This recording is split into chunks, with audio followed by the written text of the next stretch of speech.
If there's a better way to leave this world, I'd like to know. Dick Butkus passed away at the age of 80 at his home in Malibu, in his own bed, in his sleep. That's not a bad way to go out. Thanks for the memories. They are great memories of you, Dick Butkus. I remember Matt Snell scoring a touchdown in the Super Bowl when a young Joe Namath beat an aging Johnny Unitas, but that's about it. I don't recall all the hoopla afterwards with Joe running off the field with his finger in the air. I was 4. I probably didn't make it through the first half. But when I was 5, my dad started bringing me home packs of 1970 Topps baseball cards. Those were the first cards I ever saw.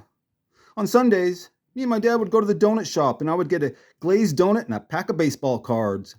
Then one Sunday, we go in and I see a brand new box of 1970 Topps football cards sitting on the counter. Never saw that before. So when my dad paid, he paid for 2 packs. So I grabbed another pack off the top of the box. We lived one stoplight down from the donut shop, so I would wait till I got home to open up my pack of cards. When I saw the 1970 football cards, I thought they were so much better than the gray border baseball cards. The football cards were way more colorful. Each team had a different color banner under the photo, and the uniforms seemed to pop, and the players seemed to stand out with some great photography. I still remember seeing the 49er Gene Washington and the Raiders Ben Davison card and the Green Bay Packer Bob Jeter card for the first time. I still love those cards.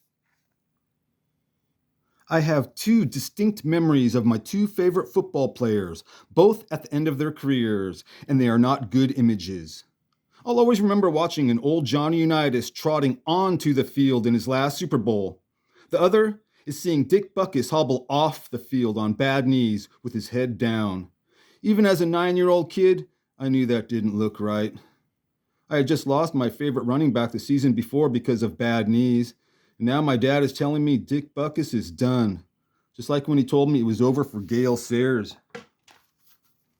I was just telling my friend Andy how comforting it has been to have guys like Dick Butkus and Willie Mays around for my entire life. There are 2 lists, and with the passage of time, one list gets longer and the other shorter. So let's go. In honor of Dick Butkus, I have an autograph here from a middle linebacker, a 49er lifer, and a real hard hitter who would make Mr. Butkus proud. I saw this 49er dish it out live at Candlestick Park in 1972 and on TV my entire childhood. Me and my brother Ed met this 49er great at a signing he was doing with another 49er lifer, Cas Banasek, which I will talk about when I do Cas's show. I'd like to start today's show by sending out a belated happy birthday to Frank Nunley, the man of the moment, nicknamed Fudge Hammer. Frank was born in Lexington, Alabama on October 1st, 1945. Dang, Frank, I just missed your birthday. But be on the lookout for some Omaha steaks coming your way. Didn't know your address, so I sent them to Candlestick Park.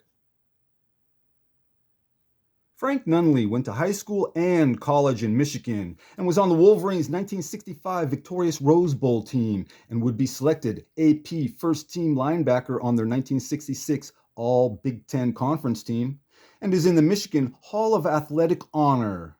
A third-round draft pick of the 49ers in 1967, the 21-year-old, who stood 6'2" and was a fit 230 pounds, showed up to training camp. He said, "The first thing I saw was a locker room full of older guys with whiskers and big bellies." Being in shape, Frank thought he had the advantage until the first scrimmage, when he said the size and speed was one thing, but more than that was the intensity level of the veterans, saying, "It was like nothing I had ever experienced in my whole life, and I got a much better idea of what it is going to take to play in the NFL after that day." Frank talked about how they would have 6 weeks of double sessions as well as 6 exhibition games. So a lot of the older players would show up to training camp out of shape and would work their way into playing shape.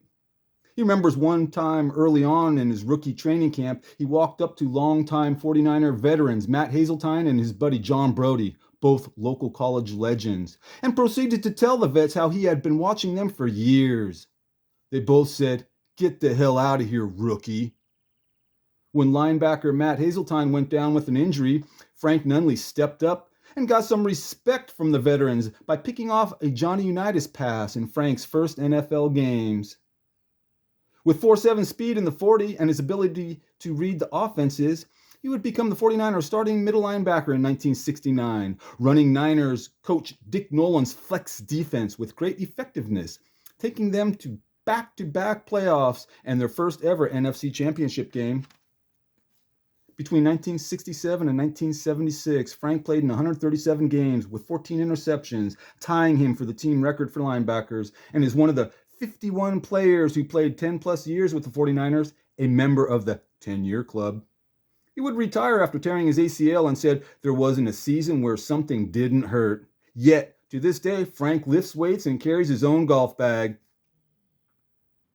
Looking back, Frank Nunley says, "It was a big thrill coming home after beating the Vikings in a playoff game and having 50,000 fans waiting for them at the San Francisco airport. Me, I like it when Frank talks about all the times he was lined up across from Johnny Unitas and Joe Namath, and he said, they would wink at me and say things like, 'I got you on this one, Nunley.' Frank didn't talk back. He said, 'I wasn't a trash talker. I just like to hit people. It was a wonderful thing to get paid to hit people.'" I'm sure Dick Butkus would agree with that.